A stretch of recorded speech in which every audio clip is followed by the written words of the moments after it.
मैं हूं स्नेहिल और आप देख रहे हैं स्नेहिल 360। आज हम बात करने वाले हैं मछली पालन के व्यवसाय के बारे में। जैसा कि आप सभी को पता है कि हम हमारे फार्म पे मछली पालन, बटेर पालन और मुर्गी पालन तीनों ही करते हैं। हमारा जो मॉडल है इंटीग्रेटेड मॉडल है, लेकिन हम ज़्यादातर जो वीडियो डालते रहते हैं बटेर पालन और मुर्गी पालन के बारे में डालते रहते हैं, क्योंकि मछली पालन में अभी तक हमने ज़्यादा वीडियो डाले नहीं हैं। तो काफ़ी सारे लोगों को ये भी लगता है कि हमारा काम सिर्फ बटेर पालन और मुर्गी पालन तक सीमित है, लेकिन ऐसा नहीं है। हमारे यहाँ खुद के 4 से 5 तालाब हैं और हम जितना ध्यान हमारा बटेर पालन और मुर्गी पालन में होता है उतना ही हमारा फिश फार्मिंग में होता है। तो आज मैं ये वीडियो इसलिए डाल रहा हूँ कि अभी जून का महीना ख़त्म हो चुका है, लगभग ख़त्म हो चुका है और जुलाई का महीना स्टार्ट होने वाला है। और जितने भी फ़िश फार्मर हैं या जितने भी नए फ़िश फार्मर जो फ़िश फार्मिंग में आना चाहते हैं, तो फ़िश फार्मिंग के लिए कैसी तैयारी होना चाहिए, आज जो मैं आपसे मछली पालन के बारे में जानकारियां शेयर करने जा रहा हूं, वो कुछ बेसिक जानकारियां हैं कि इन बातों का हर वो किसान जो मछली पालन में आना चाहता है या कर रहा है उनको जानना बहुत ज़रूरी होता है। तो कुछ बेसिक जानकारियां मैं अब आपको बताता हूं कि जब भी हम अपना तालाब बनाएं तो ये ध्यान रखें कि उसकी गहराई कम से कम 6 फीट होना चाहिए। अगर आप 6 फीट का तालाब बनाते हैं तो उसमें पूरे साल आपको 5 फीट पानी जो है वो मैनेज करके रखना है। 5 फीट से आपका पानी कम ना हो। देखिए, अगर 5 फीट से पानी कम होगा तो मछलियों की ग्रोथ में उसका इफेक्ट पड़ता है। तो आपको हमेशा ध्यान रखना है कि 5 फीट पानी आपके तालाब में होना चाहिए।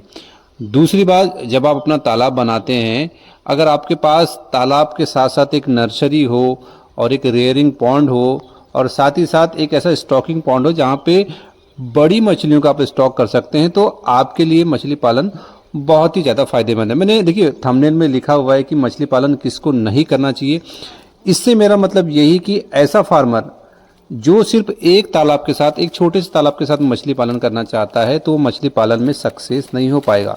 क्योंकि मछली पालन एक ऐसा धंधा है जहाँ पे आपका पैसा लंबे समय तक की होल्ड होता है। लंबे समय से आप ये मानिए कि कम से कम 6 से 8 महीना अगर आप कैटफिश की फार्मिंग कर रहे हैं, तो अगर आप रोहू, कतला, मृगल जो इंडियन ब्रीड है इनकी फार्मिंग कर रहे हैं, तो 12 से 15 महीना आप ये समझ के रखिए कि आपका पैसा होल्ड हो सकता है। तो आपको ऐसी स्थिति में कम से कम 3 तालाब तो आपको चाहिए होंगे, जिसमें कम से कम आप साल में 2 से 3 बार प्रोडक्शन निकाल सके।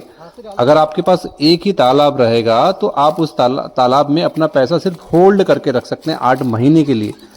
तो इससे अच्छा क्यों ना आप 8 महीने के लिए अपना पैसा कहीं और इन्वेस्ट कर ले, शेयर मार्केट में इन्वेस्ट कर ले, प्रॉपर्टी में इन्वेस्ट कर ले, तो वो ज़्यादा फायदेमंद होगा।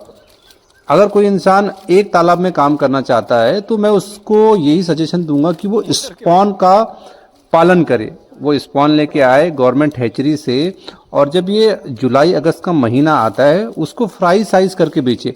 लगभग उसका जो खर्चा होगा, अगर वो 20 लाख 30 लाख स्पान भी अपने फार्म पे डालता है, अपने तालाब में डालता है, छोटे तालाब में, तो वो उसको बेच के 1-1.5 लाख रुपए ऐसे ही 2-3 महीने में कमा सकता है। लेकिन उसके उस तालाब में, छोटे से तालाब में फार्मिंग करके वो ज़्यादा पैसा नहीं कमा पाएगा। पिछले 2-3 सालों में एक और समस्या जो है फिश फार्मिंग करने वाले किसानों के सामने आई है, वो है महंगाई की।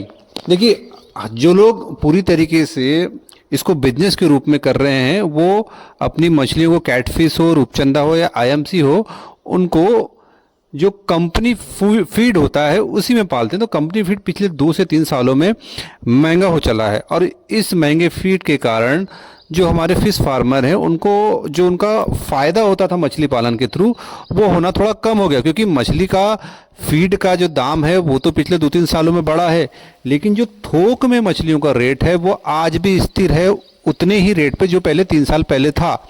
तो जो लोग कैटफिश की फार्मिंग करना चाहते हैं, रूपचंदा करना चाहते हैं, उनके लिए अभी थोड़ा सा ये मार्जिन को कम करने वाला धंधा रह गया है।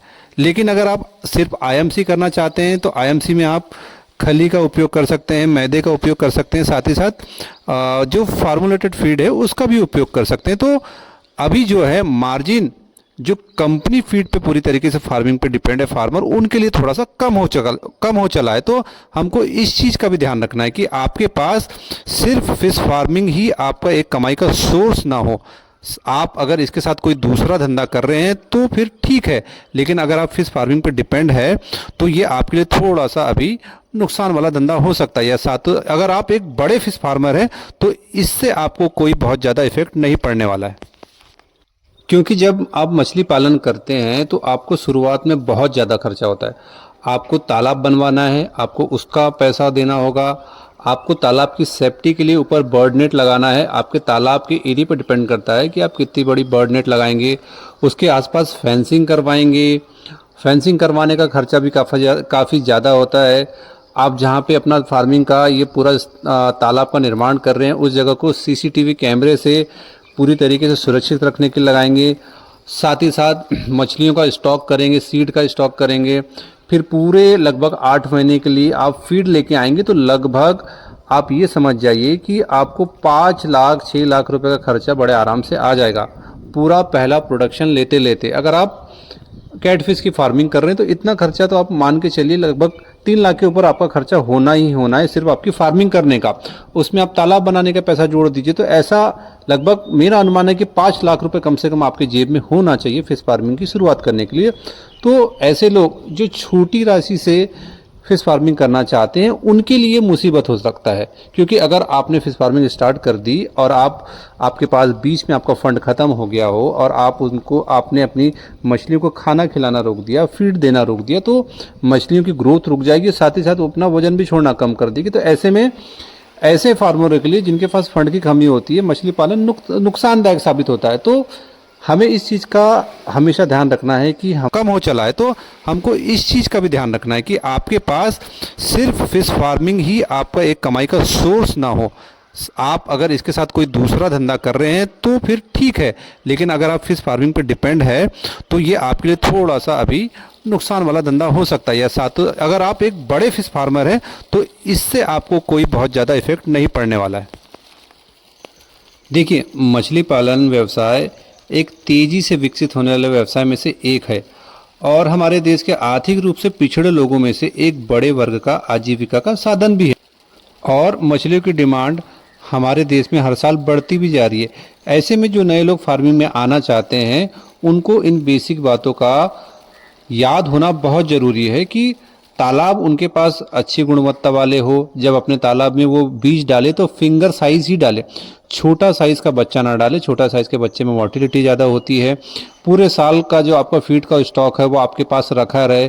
फीड बार बार आपके फार्म पे ख़त्म ना हो जिससे कि बच्चों की ग्रोथ ना रुके। तालाब में आपको पानी को हरा नहीं होने देना है। हरा हो तो आप उसमें उर्वरक जो आप डालते हैं, गोबर खाद डालते हैं या दूसरी चीज़ें डालते हैं, वो बंद कर दें। पानी की साफ़ सफाई पे ध्यान दें। अगर मछलियाँ ऊपर आती तो ध्यान दें कि ऑक्सीजन की कमी तो नहीं हो रही तालाब में। ऑक्सीजन टेबलेट अपने फार्म पे हमेशा रखें। पानी का एक सोर्स अच्छा होना चाहिए आपके पास, बोर हो चाहे कुआं हो, जो आपको 24 घंटा पानी दे सके। देखिए, मछली पालन दिखता जितना आसान दिखता है उतना होता नहीं है। क्योंकि मछली पालन में एक चीज़ होती है कि आप मछली नहीं पाल रहे हैं, आप पानी पाल रहे हैं। अगर आपका पानी साफ सुथरा रहेगा तो आपकी मछलियों की ग्रोथ बहुत अच्छी होगी और आपको फ़ायदा भी उतना ज़्यादा होगा। तो आपको बेसिक चीज़ों को याद में रखना और उनको इम्प्लीमेंट करना बहुत ज़रूरी हो जाता है इस पूरे फार्मिंग में। ये थी मछली पालन से जुड़ी कुछ ज़रूरी मगर बेसिक बातें। अगले वीडियो में मैं आपको बताऊंगा पंगेसियस कैटफिश के बारे में और रूपचंदा मछली की कॉस्टिंग के बारे में। इन दोनों ही मछली या किसी एक मछली की कॉस्टिंग के बारे में कि हम कितनी मछली डालकर कितना पैसा लगाकर कितना पैसा कमा सकते हैं। तो आज की वीडियो में बस इतना ही।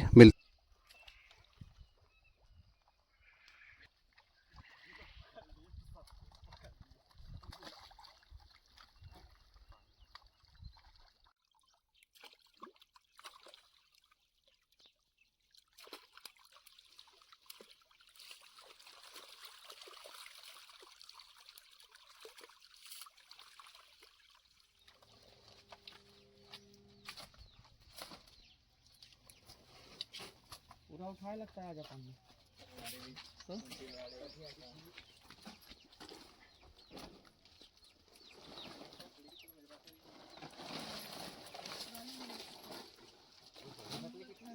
उसमें है ना उधर उसमें है बड़ा सही में गाएंगे काम कर जाओ उधर ठीक करके एक बार गया